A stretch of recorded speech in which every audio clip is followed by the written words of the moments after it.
Hello everyone, welcome back to our channel. आज हम शुरू करने वाले हैं इंडियन पिनल कोड का एमसीक्यू सीरीज का पार्ट 4। इससे पहले वाले सीरीज के अंदर हमने क्वेश्चन नंबर 1 से लेकर 150 तक डिस्कस कर लिए हैं और आज हम इसी सीरीज को आगे बढ़ाते हुए 150 से लेकर 200 तक हम क्वेश्चन डिस्कस करेंगे। ये हमारा आज 4th नंबर का वीडियो होगा और अगर आपने इससे पहले वाली वीडियोस हमारी नहीं देखी हैं तो उसके लिंक आपको डिस्क्रिप्शन में दे दिए जाएंगे। और अगर आपको लिंक नहीं मिल पाता है तो आपको एक प्लेलिस्ट मिल जाएगा यूपी एपीओ एमसीक्यू सीरीज के नाम से। वहां पर भी आपको हमारे अभी तक के सारे वीडियोस और आने वाले जितने भी वीडियोस हैं वो डे टू डे बेसिस पर मिल जाएंगे। तो शुरू करते हैं without wasting any further time. हमने डिस्कस कर लिया था क्वेश्चन नंबर 150 तक, सॉरी 149 तक। आज आज हम डिस्कस करने वाले हैं 150 तक। तो देखते हैं question number 150। For how long in a hole a convict person of a crime being kept in a solitary confinement? इसने ये पूछा है कि मैक्सिमम पीरियड सोलिटरी कन्फाइनमेंट का कितना होगा। कितना होगा? मैक्सिमम पीरियड होगा हमारा 3 महीने का, ऑप्शन नंबर बी। और ये हमें कहाँ दे रखा है? ये हमें दे रखा है सेक्शन नंबर 73 के अंदर। क्या दे रखा है? इसमें है 1 महीने की सोलिटरी कन्फाइनमेंट, 2 महीने की और 3 महीने की। ये है अगर जो इम्प्रिजनमेंट है 1 साल से ज्यादा है तो 3 महीने, 6 महीने से लेकर 1 साल तक है तो 2 महीने और 6 महीने तक है तो 1 महीना। ये बात याद रहेगी।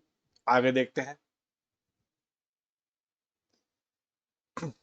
इन section 73 of IPC provide for maximum limit of solitary confinement to be 3 months, option number C. अगला question. According to section 73 and 74 of IPC, a convict can be kept in a solitary confinement for a portion or the portion of imprisonment to be which is sentenced. Which of the following is correct? Incorrect. देखते हैं। For a period not exceeding 3 months in a whole, ये बात तो सही है। हमें क्या बताना है? हमें बताना है इनकरेक्ट। लेकिन ये बात तो करेक्ट है, option B. For a period not exceeding 3 months, अच्छा। If the term of imprisonment exceeds 6 months and does not exceed 1 year. अभी मैंने आपको बताया था 6 महीने से लेकर 1 साल के केस में इसको हम 2 महीने की देंगे, लेकिन यहां पर कितना बोला है? 3 मंथ्स। तो ऑप्शन नंबर बी गलत हो। आगे बढ़ते हैं। Under section 73 of IPC which a person may be kept solitary confinement is 3 महीने के लिए मैक्सिमम रखा जाएगा। आगे बढ़ते हैं।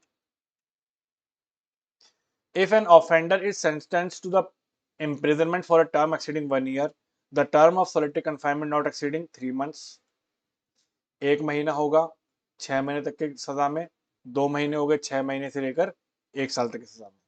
आगे बढ़ते हैं। Which provision of the IPC deals with solitary confinement? Solitary confinement से जुड़े हुए कौन से प्रोविजन है? 73 एंड 74, ऑप्शन नंबर सी। आगे बढ़ते हैं। Which one of the following section make provision of solitary confinement? 73, option number C. Question number 157, the maximum limit of sentence. ये क्वेश्चन रिपीट है, बार बार आ रहा है। अब आ जाते हैं हम जनरल एक्सेप्शंस के केस में, चैप्टर नंबर 4। यहां से हमारे चैप्टर नंबर 4 के क्वेश्चन चालू हो गए हैं। Chapter 4 general exceptions. क्या है? द मैक्सिम इग्नोरेंशिया फेसिट एक्सक्यूसेट, मतलब ignorance of fact excusable, ignorance of law not excusable. कहां दे रखी है? सेक्शन 76 के अंदर। 75 में क्या था? एक्सटेंशन था किसका? सोलिटरी कन्फाइनमेंट का। 76 में एक्ट ऑफ, इसमें था बाउंड बाय लॉ।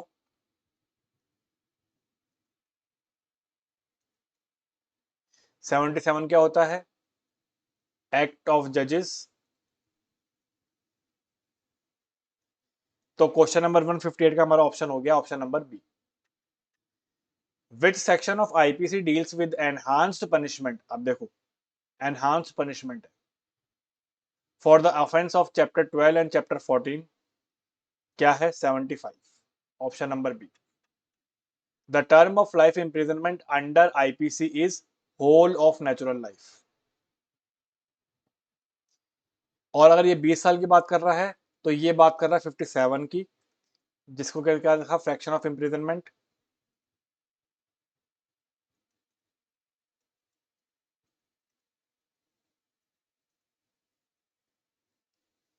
इसके अब 14 बात करता है किसकी? अप्रोप्रिएट गवर्नमेंट के द्वारा दी गई सजा की। आगे बढ़ते हैं। imprisonment for a life means imprisonment for whole of the remaining life, option number D. अगला question, under which provision of IPC appropriate government may compute the punishment of imprisonment for life? क्या पूछा है? Life पूछा है। 55। अगर death पूछता तो 58। 53 में क्या दे रखा है? पनिशमेंट दे रखी है। 52 में क्या दे रखा है? गुड फेथ दे रखा है। आगे बढ़ते हैं। क्वेश्चन कहता है Ravi was suffering from delusion. Ravi एक डाइल्यूजन की बीमारी से ग्रसित है, अच्छी बात है। One night he consider his own son as a leopard and attack him with axe. एक रात को उसको सदमा लगा और ऐसा लगा कि उसका जो बेटा है उसके सामने जो खड़ा है वो उसका बेटा नहीं है, वो क्या है? एक चीता है। और उसने उस चीता से बचने के लिए अपने बेटे के ऊपर चीता समझ करके कुल्हाड़ी से प्रहार कर दिया। ठीक है। Thinking by mistake of facts, आप देखना यहाँ पे क्या लिखा है। Thinking by mistake of facts किसकी बात हो रही है? मिस्टेक ऑफ फैक्ट की बात हो रही है। That he was justified in killing the son whom he did not regard to be a human being but a dangerous animal. Ravi is guilty of. अब यहां पर देखो क्या हुआ, तथ्यों की भूल हुई है, मिस्टेक ऑफ फैक्ट हुआ है, मिस्टेक ऑफ लॉ नहीं हुआ है, पहली बात। अब क्योंकि वो डाइल्यूजन में था तो वो सही गलत को समझने में सक्षम नहीं था, तो यहां पर रवि किसी अपराध का दोषी नहीं होगा। No offence as he has defence of mistake of fact in a good faith, option number A. Act done under mistake of fact is complete defence. वो कब कंप्लीट वो कब कंप्लीट डिफेंस होगा? जब उसने वो एक्ट किस में किया हो? गुड फेथ में किया हो, option number B. Question number 165, section 76 of IPC provide that nothing is an offence which is done by a person who by reason of. अब देखो क्या पूछा है, 76 के अंदर कौन से ऐसे अपराध है जो नहीं होंगे? पहले तो होना चाहिए वो मिस्टेक ऑफ फैक्ट। पहले देखते हैं इसमें क्या क्या है। ऑप्शन ए में मिस्टेक ऑफ फैक्ट है और ऑप्शन सी में मिस्टेक ऑफ फैक्ट है। मिस्टेक ऑफ लॉ तो होता ही नहीं, तो ऑप्शन नंबर बी गलत। ऑप्शन बी गलत तो हमारा ऑप्शन नंबर डी भी गलत। अब आते हैं, मिस्टेक ऑफ फैक्ट किस किस में है? ऑप्शन नंबर ए में और ऑप्शन नंबर सी में। अब देखें, in a good faith believe himself to be bound by law to do it. ठीक है, यहां पर गुड फेथ भी है और क्या है? Bound by law to do it, ये भी है। तो अभी तक तो आंसर हमें ये सही दिख रहा है। एक बार ऑप्शन सी भी देख लेते हैं। Mistake of fact believe himself to be bound by morals, morals की भैया कोई जगह नहीं होती, तो ये भी गलत हो गया। तो हमारा करेक्ट आंसर होगा option number A. Mistake of fact in a good faith believe himself to be bound by law to do it, option number A. Which one of the following statement is correct? देखते हैं। Where a police constable fires upon a mob under the order of a superior officer and thereby kills a person. अब यहां पर जो constable था उसने क्या किया? फायर कर दिया एक भीड़ के ऊपर। क्या उसने वो जो फायर किया है अपनी मर्जी से किया है? नहीं सर, क्यों? क्योंकि यहां पर ऑर्डर थे सुपीरियर के। तो उसने क्या किया है? हवलदार ने, कांस्टेबल ने अपने सुपीरियर ऑफिसर के ऑर्डर को फॉलो करते हुए भीड़ के ऊपर फायर किया है।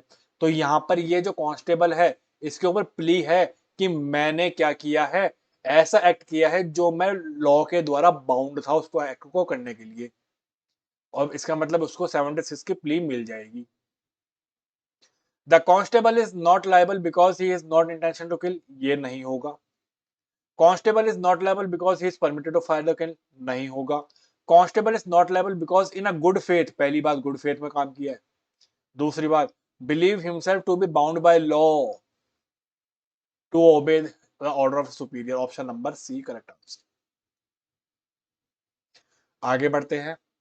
इन IPC the maxim ignorantia juris non excusat, मतलब विधि की भूल क्षम्य नहीं है, ignorance of law not excusable.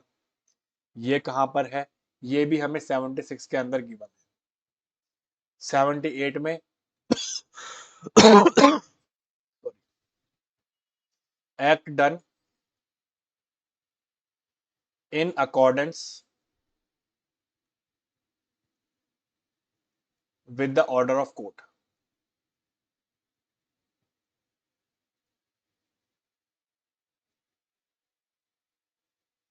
79 में जस्टिफाइड बाय लॉ की बात की गई है, और इस क्वेश्चन का आंसर होगा option number B. For the defence of mistake under IPC, mistake actual mistake is sufficient fact, आधी बात। एक्ट मस्ट बी रीजनेबल, आधी बात। Act must be reasonable as well as committed in a good faith, option number C. आगे बढ़ते हैं।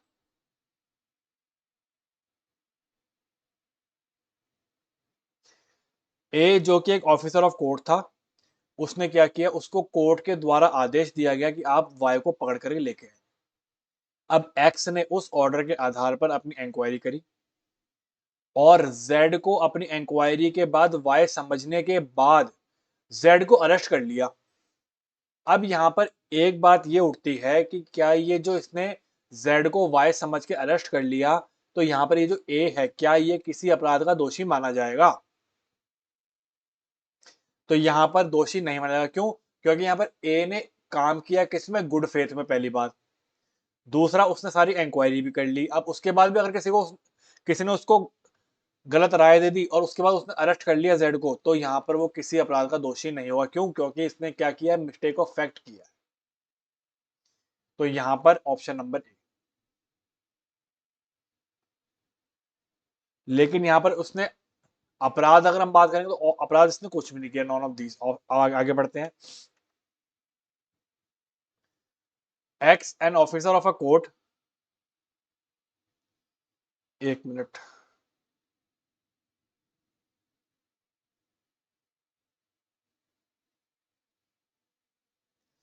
X जो कि एक ऑफिसर ऑफ कोर्ट था, उसको कोर्ट से ऑर्डर मिला ए को अरेस्ट करने के लिए।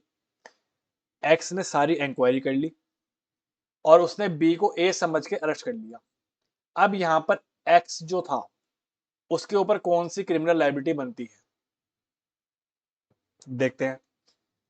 Option A, liable for the offence of wrongful confinement, नहीं बनेगा जी।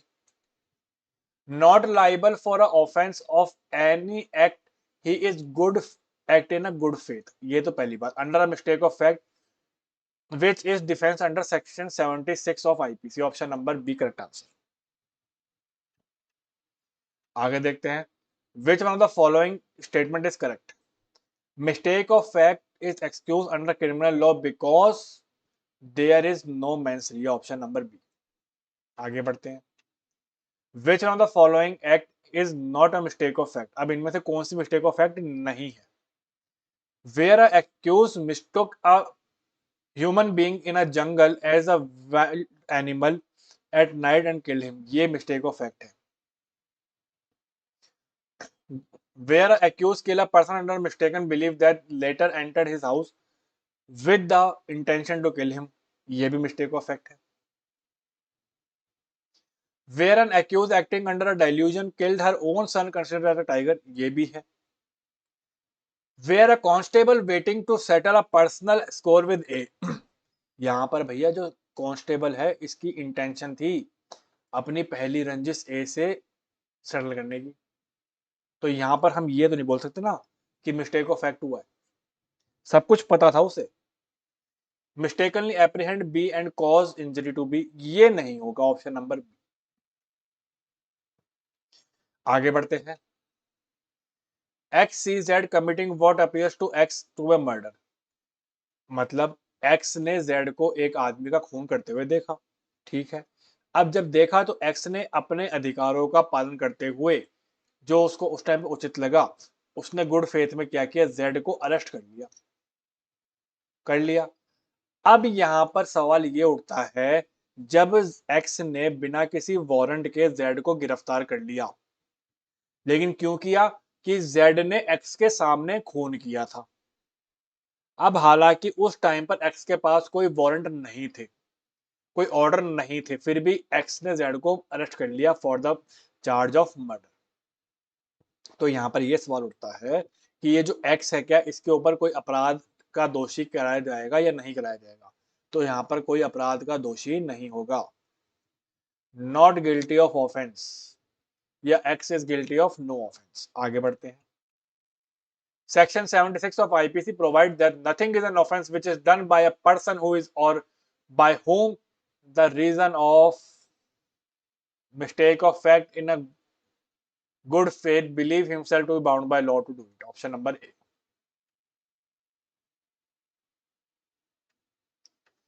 Section 76 provides that nothing is an offense which is done by a person who is or, ये क्वेश्चन रिपीट है। आगे section 76 and 79 of IPC, the general exception of mistake of fact. 76 बात करता है bound by law की, ये बात करता है 79 बात करता है जस्टिफाइड बाय लॉ की। आगे बढ़ते हैं। For the defence of mistake of fact under IPC क्या होगा, the act must be reasonable as well as committed in a good faith. Option number C. A, an officer of a court of a justice being ordered by the court of arrest Y after due inquiry believing that to, ये question repeat है, ये आप homework करेंगे।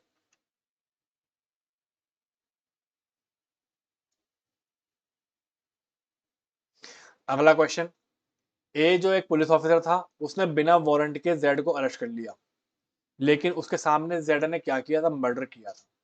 तो यहां पर ए ने कोई अपराध नहीं किया है, ऑप्शन नंबर डी। अब ये क्वेश्चन देख लो, रिपीट है। अब इसमें क्वेश्चन अब आपके रिपीट ही आएंगे, क्योंकि क्वेश्चन आपके एज इट इज पूछ जाएंगे आपसे।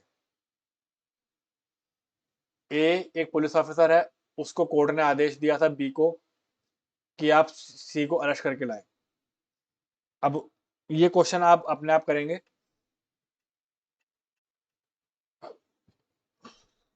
आगे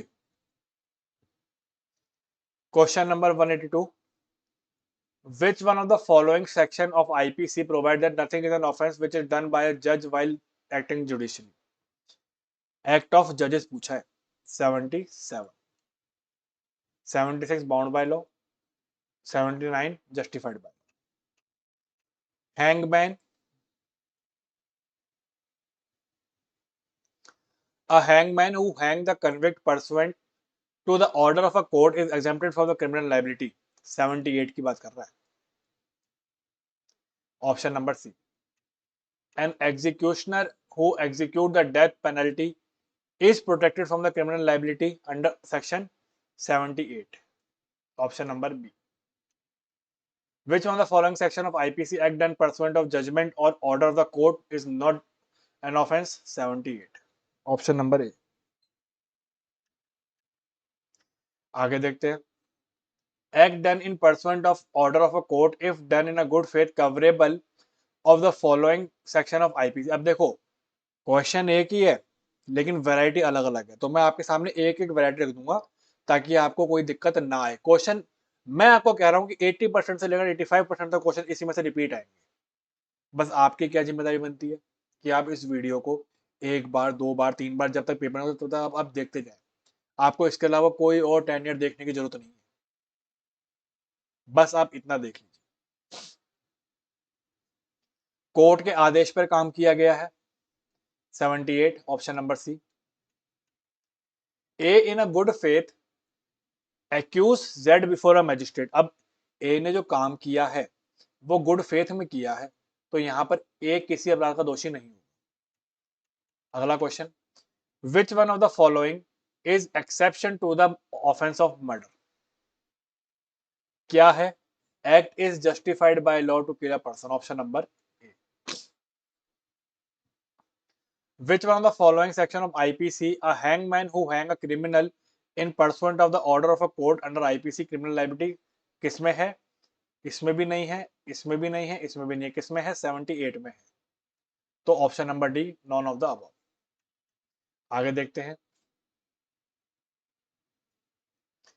A male teacher during examination while conducting search put his hand in a pocket and the pant of a girl child, ठीक है, जिसको कि उसने बॉय समझ लिया था।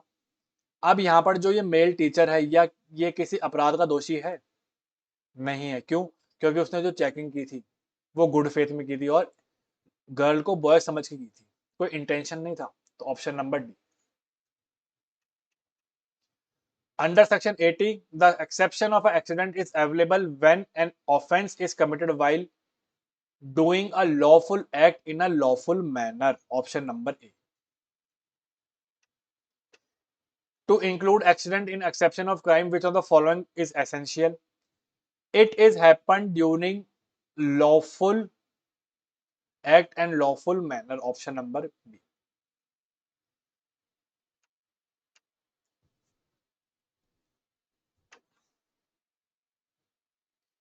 ए जो कि कुल्हाड़ी से अपने खेत में काम कर रहा था, उस कुल्हाड़ी का ऊपर वाला भाग गलती से उछल गया और उससे एक आदमी की हत्या हो गई।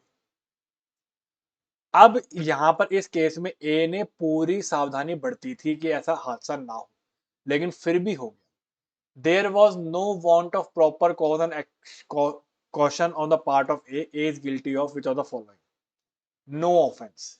क्यों? क्योंकि यहां पर ए ने पूरे अपने जो भी उसके थे, जो भी उसके प्रिकॉशंस मेजर थे, वो उसने सब कुछ पहले से अपना रखे थे, लेकिन फिर भी हादसा हो गया। तो यहां पर ए किसी अपराध का दोषी नहीं है। अगला question, A is work with a hatchet, the head flies of and kill a man who is standing nearby, no want of proper cause on the part of A। तो यहां पर भी वो किसी अपराध का दोषी नहीं होगा। His act is excusable and no offense। 196 repeat है। 197, A not knowing whether it is loaded or not। A को पता नहीं था कि ये जो गन है लोडेड है या नहीं है, लेकिन उसने क्या किया? Pull the trigger of a gun pointing B. अब यहां पर ये वाला पॉइंट इंपॉर्टेंट है। उसको भले ही पता ना हो कि भैया इस ये जो गन है लोडेड है या नहीं है, लेकिन उसने पॉइंट कर रखा था। तो यहां पर और उससे क्या हुआ? फायर हुआ और बी मर गया। तो यहां पर जो ए है ये क्लेम नहीं कर सकता। भैया आपको नहीं पता था कि इस गन में लोड है या नहीं है, लेकिन आपने पॉइंट ही क्यों किया? नहीं करते आप point. Option number B. Which provision of IPC says nothing is an offense which is done by accident? Section 80, option number C. और ये दोनों क्वेश्चन आपके रिपीट हैं, ये आप खुद करेंगे। आज हमने क्वेश्चन नंबर 151 से लेकर 200 तक कंप्लीट किए और इसके अंदर बहुत सारे क्वेश्चन बहुत बार रिपीट भी हुए हैं और ये क्वेश्चन मोस्ट इंपोर्टेंट क्वेश्चन हैं जो आपको किसी भी हालत में नहीं छोड़ने। अगले पार्ट में हम पार्ट 5 के अंदर अगले 50 क्वेश्चन करेंगे। आई होप आपको ये सेशन अच्छा लगा होगा। अगर आपको सेशन अच्छा लगा है तो आप इसको प्लीज़ लाइक करें, शेयर करें, कमेंट करें, सब्सक्राइब करें। मिलते हैं अगली वीडियो के साथ। तब तक के लिए thank you very much. Good bye and take care.